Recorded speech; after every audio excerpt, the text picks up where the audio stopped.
Hey Jay, I thought I'd enter a video and do your little contest you have there.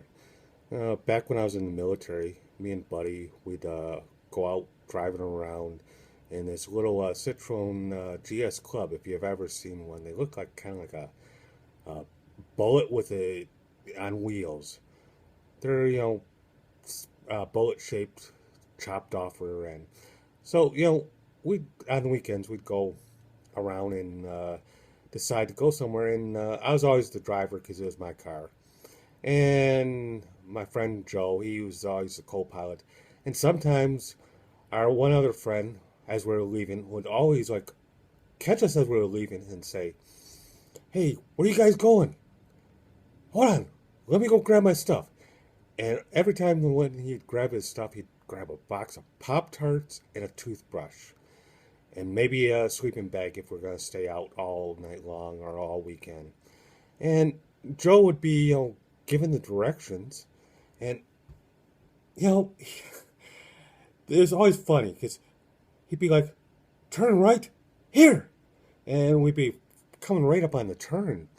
So he's always complaining about just not following directions all that good, and he'd complain about my driving and all that, and until one day we were out driving through these mountain areas in Germany, and if you've ever been on any German roads, you'll know that a lot of times they're barely wide enough for a car in each lane. And we're driving along, and it's raining out, pouring down rain, and off to the passenger side is cliff, not cliff, excuse me, a sheer wall, and off to the driver's side, across the other lane, is a drop off. And going around this curve to the left, and here comes these two tour buses.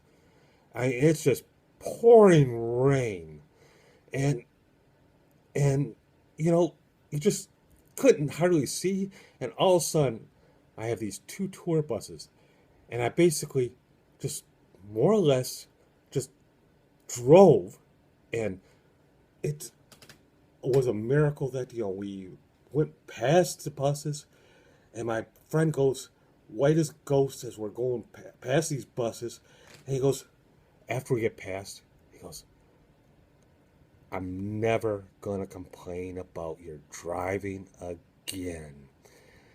You know, these were things that was happening all the time. We'd go stay somewhere, sleep in the car.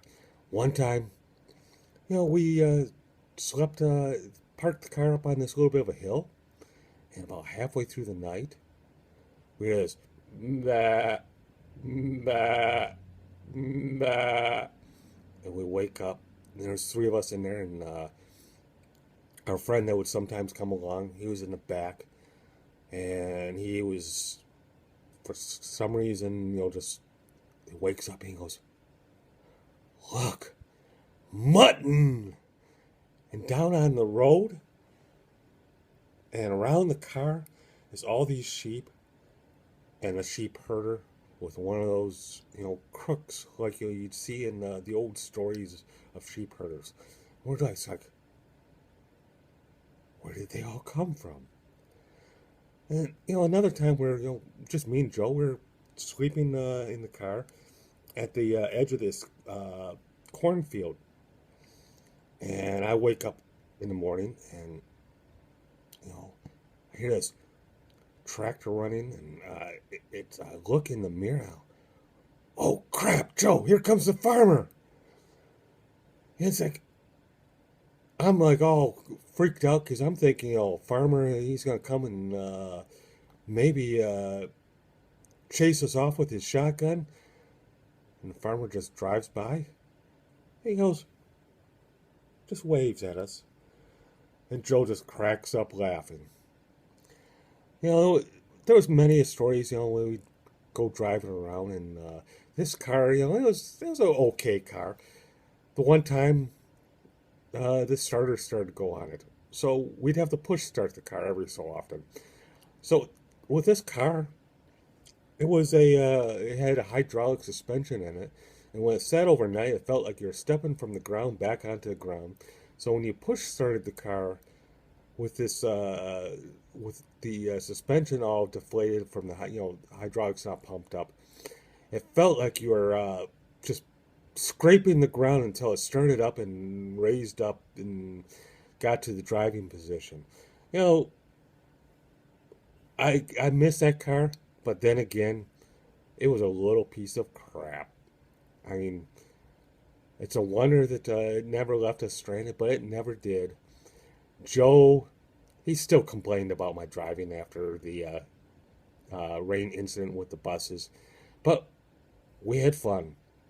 Well, thank you for this contest, Jay. I hope somebody enjoyed my stories here about driving around in Germany in a little GS Club Citroen car there. And thank you and goodbye.